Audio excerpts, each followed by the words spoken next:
Good morning, welcome to another week. I'm cracking on with a project that I've started a couple of weeks ago that I'm sort of tinkering with here and there, but I'm making a concerted effort on this morning.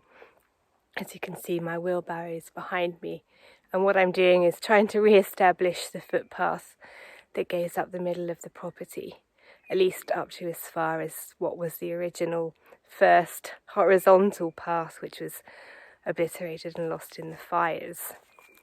Let me show you what I've done so far.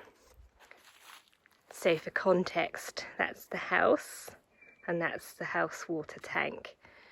And there's a footpath which leads up here, past me, and then winds its way up our hill.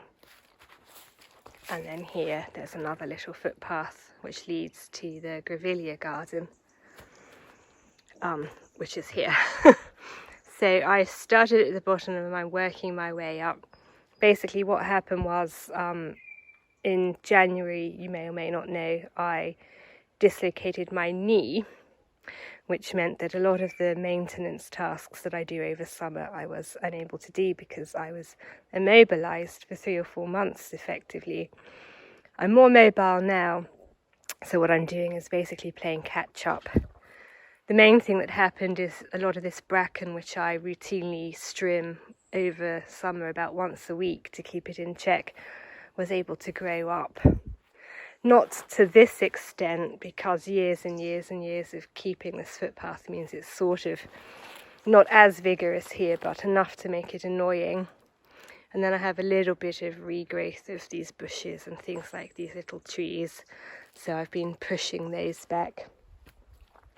I'm at a point here where the thing that's starting to encroach on the path is this regrowth tea tree actually. So what I'm doing is slowly working my way up, and as I say, I'll get to my first horizontal path, and I think I'll look to re-establish that.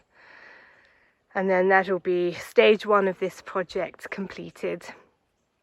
After that, I will continue working my way gradually up the hill till I get to the top. However, my aim for today is completing, as I say, stage 1. Here we go then. I've made it up from the house to the first of the horizontal footpaths.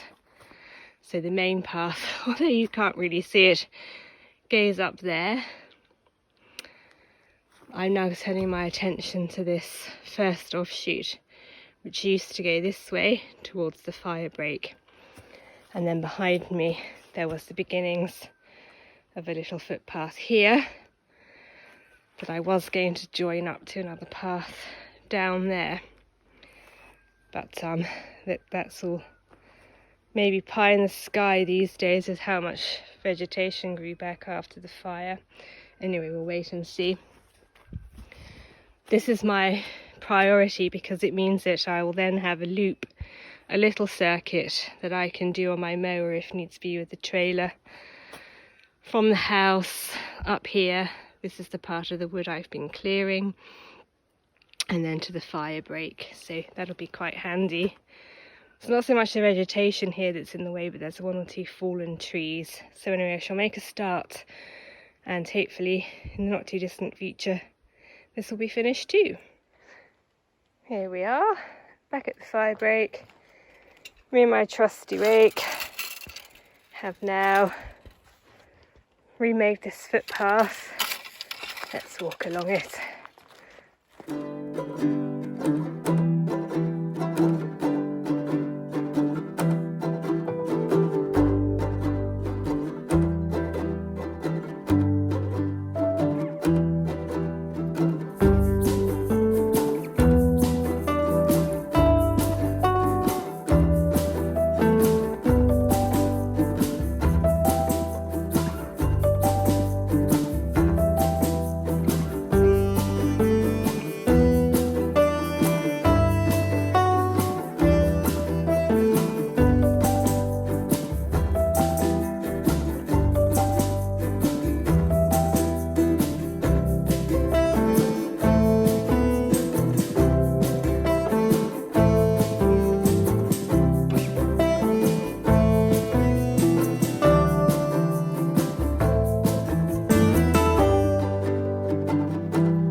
here we are at the other side. So back to where the central path is. And this is what it looks like going back. So this is the path. The reason I rake it with my leaf rake there is because there are just so many of these sticks scattered all over the floor. And also the one thing we can grow here are rocks. And I found that even a small amount of these sticks and rocks make negotiating this terrain with a barrow or even on the ride on mower with a trailer very difficult. So I like to rake the debris off of the path to give me a nicer surface to walk, push or drive on. Anyway, I'm a bit out of puff. That was quite hard work, but my core had a good workout, and now I'm going to head back down to the house for a well-earned little bit of rest, and then I'll show you something really exciting that me and my father-in-law got up to over the weekend. I'm down at the creek walk, and this is the exciting thing I wanted to show you. It is in fact the absence of something which is making me excited, and it is the absence of this section of this internal fence, because my father-in-law and I made a hole in this fence over the weekend. What that involved doing was digging a post hole, erecting this post, bracing the post, and then tying off the fence. We then sort of pulled the fence back, and this is what remains of it.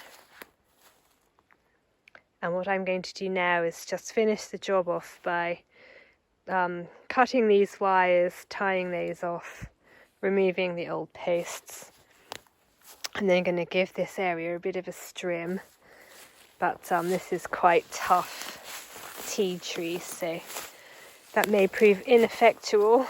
So I may need to come back later with better equipment.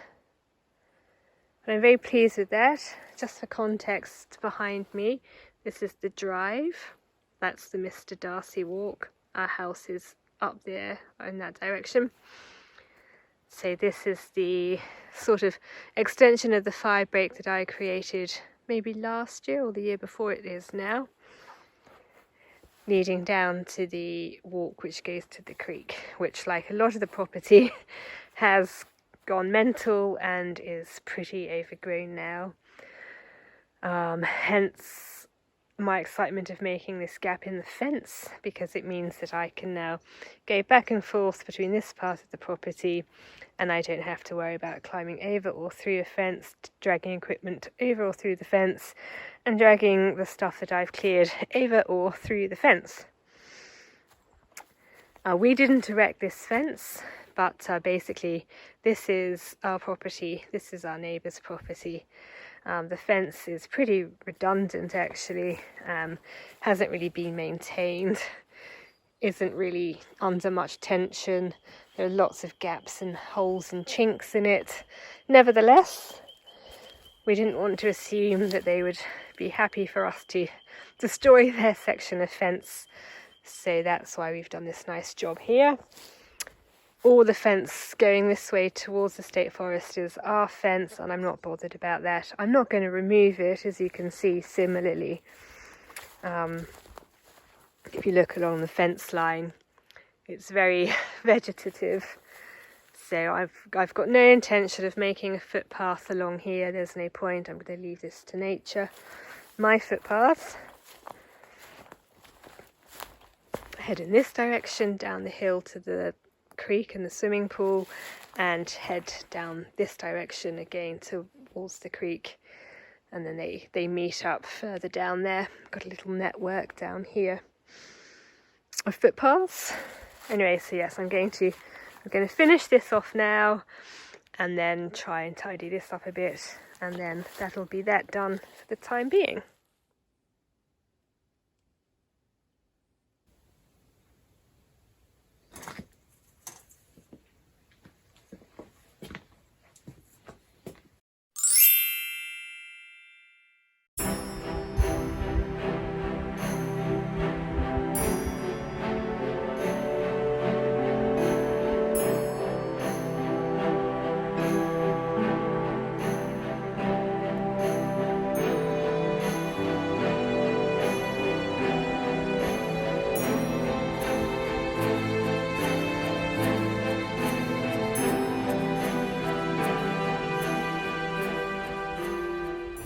Before I go this week, I just wanted to quickly show you the house in its Wintermas garb. As you may or may not know, since moving to Australia, we decided to invent our own midwinter celebration that we call Wintermas. Largely because so many of our Christmas decorations, which are geared towards Christmas in the Northern Hemisphere, which is in winter, we felt didn't make much sense in the Southern Hemisphere where Christmas is during the summer. So, hence Wintermas. And of course, many of the Christmas motifs that we know from the Northern Hemisphere do stem from the fact that there was an older midwinter celebration. So it's pretty much in keeping with some of the more traditional aspects of Christmas. And as you can see, lots of excuse for tinsel. We've cracked open the shrubs and the raspberry vinegar, and I can confirm they are delicious. Cracked open my fake poinsettia for the first time. It also has lights, it's very jolly. And then in this corner, again, a little bit more tinsel, some more of our ornaments, and then a little bit of foliage from the tree outside the front of the house. So as you can see, nothing too over the top, just a little nod to midwinter. But it's nice and jolly, and it's nice in the evening when the lights are on.